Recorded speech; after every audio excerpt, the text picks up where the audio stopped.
Bonjour à tous et à toutes, on se retrouve à nouveau dans cette vidéo pour aborder la première partie de la formation relative à la thermique du bâtiment.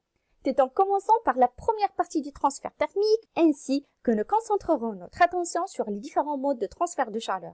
Mais avant toute chose, il faut noter que la notion de confort thermique est entièrement subjective et dépend de la sensibilité de chacun. Il fait intervenir de nombreux paramètres influents sur le bilan thermique du corps humain.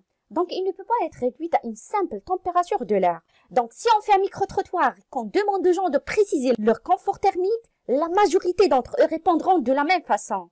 Ne pas avoir ni trop chaud, ni trop froid, et de ne pas sentir de courant d'air désagréable.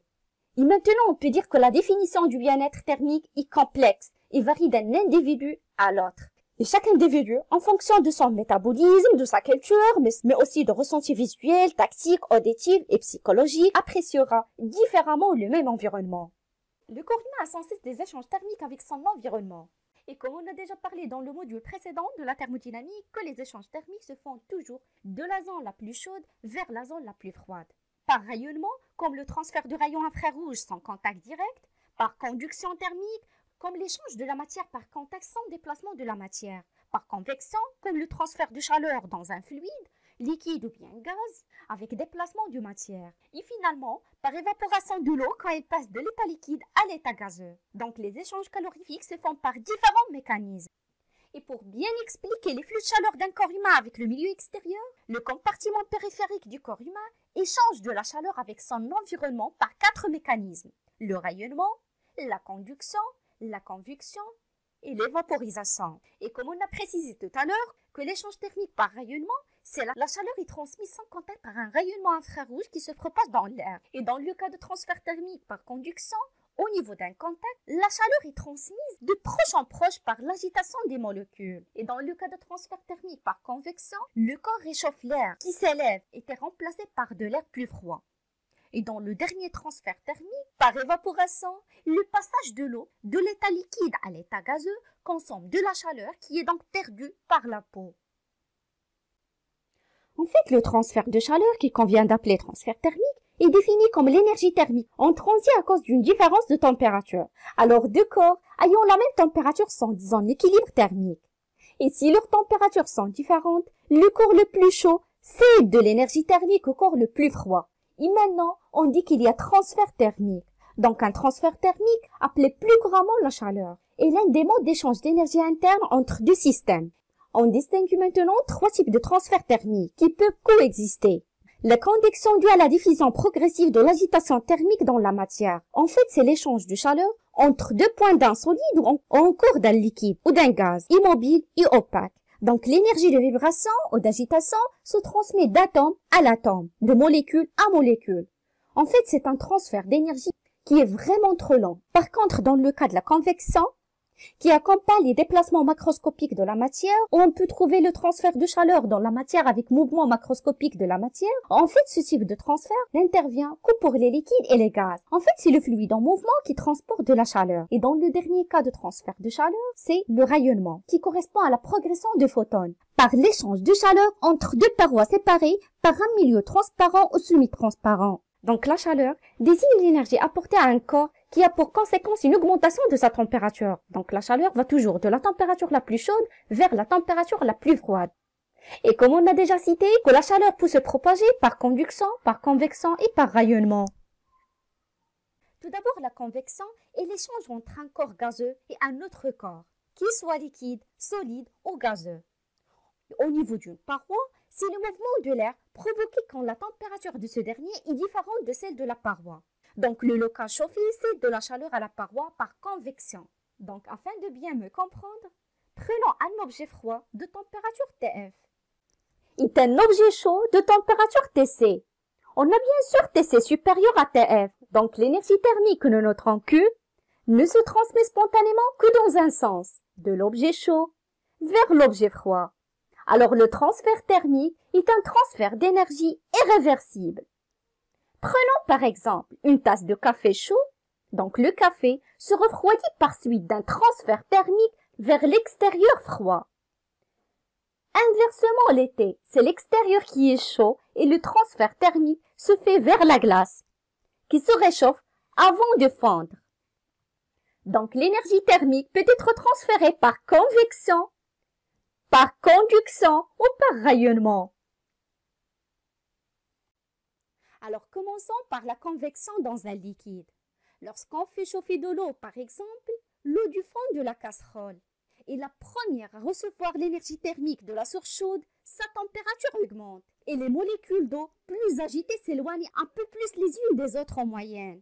Cela se traduit macroscopiquement par une masse volumique plus faible et celle eau chaude remonte alors à la surface, laissant derrière elle un vide comblé par le froid, donc le moins chaud qui redescend. Et s'établit un mouvement permanent qui homogénise la température de l'eau. Donc la convection correspond à un déplacement macroscopique de la matière. Et ce mouvement peut être mis en évidence facilement en faisant cuire des spaghettis. Observez et essayez de reconnaître la tendance générale vers ce mouvement de spaghettis, entraîné dans le mouvement de convection de l'eau. C'est la même chose pour la convection dans un gaz lorsque l'on réchauffe l'air d'une pièce. Par exemple, l'air proche du radiateur est le premier à recevoir l'énergie thermique de la source chaude. Sa température augmente et les molécules de l'air plus agitées s'éloignent un peu les unes des autres en moyenne. Il en résulte une masse volumique plus faible et cet air chaud remonte vers le plafond, laissant derrière lui un vide comblé par l'air froid. Donc moins chaud qui, redescendu, se trouve près du sol. Et s'établit un mouvement permanent qui homogénise la température de l'air. Donc la convection correspond à un déplacement macroscopique de la matière et ce mouvement peut être mis en évidence facilement à l'aide d'un petit moulin avant spirale que l'on construit en découpant cette forme dans du papier cartonné et en faisant un petit trou pour l'accrocher à un fil fin. On vient mettre le moulin avant au-dessus du radiateur comme ceci, regardez, et se met à tourner dans le courant d'air chaud créé par la convection. Donc retenons que le transfert thermique par convection nécessite un milieu matériel, que ce matériel est un liquide ou bien un gaz. Donc l'énergie thermique est transportée par des mouvements de matière macroscopiques au sein d'un liquide ou d'un gaz, comme nous venons de le dire. Mais attention, si vous savez que c'est l'état solide, vous avez compris qu'il ne peut pas avoir deux convections dans un solide. Dans les solides, comme par exemple ici, dans une barre de fer, le transfert thermique se fait par conduction. Si l'on pouvait voir les atomes de fer dans une barre à la température ordinaire, on les verrait s'agiter en permanence. Ici, les atomes ont été grossis 100 millions de fois environ et leur vitesse réduite 100 000 fois environ. Maintenant, l'extrémité droite à la température TF, grâce à un dispositif à circulation d'eau, et l'extrémité gauche à la température TC, grâce à la flamme d'un bec benzine. Observons le phénomène de conduction thermique. On observe la propagation de proche en proche de l'agitation des particules générées par les chocs entre particules très agitées et particules moins agitées. Donc le transfert thermique par conduction nécessite donc un milieu matériel. Donc la conduction existe dans les liquides et les gaz, mais elle est généralement masquée par la convection. Donc dans les solides, il ne peut pas y avoir de convection et le transfert thermique se fait par conduction dans la barre de fer. Voilà la conduction, l'agitation thermique qui se propage. Donc au bout d'un certain temps, la température reste constante pour une abscisse X donnée. On dit que le régime stationnaire est atteint. Si on représente la température en fonction de l'abscisse X sur la barre, on obtient une droite. Donc une fonction simple pour X égale à L. On a T est égal à TF. Et pour X égale à 0, on a T est égal à TC, ou bien est égal à la température chaude. Terminons par une petite remarque. Les sources chaudes et froides représentées ont une valeur plus symbolique que réelle. Par exemple, pour chauffer le fer à blanc, un bec benzine ne suffit pas. Il faut utiliser un chalumeau par exemple.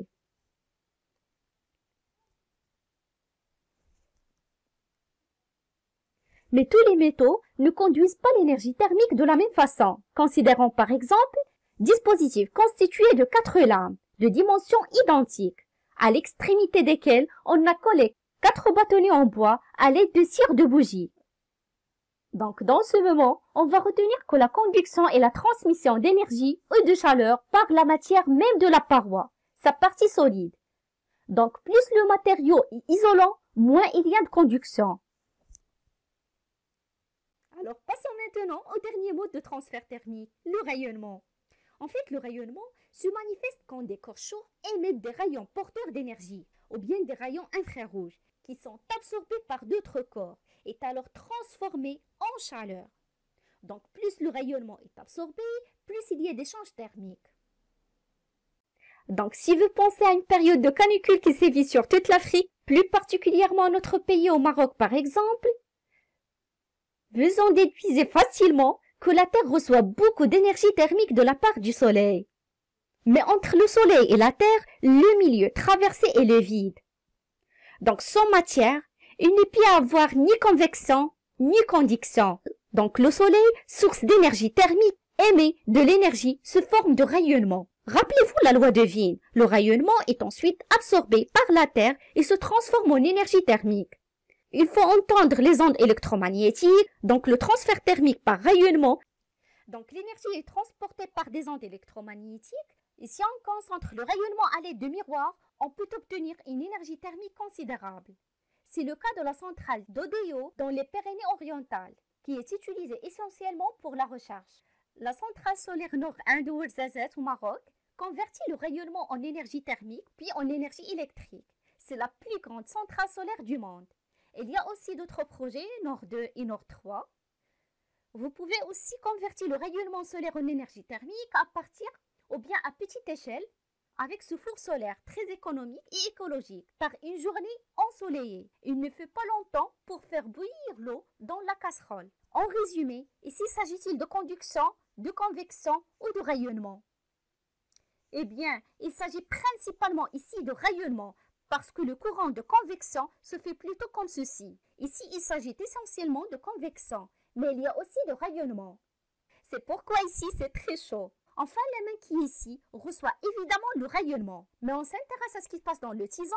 C'est insolide, il ne peut y avoir que du conduction.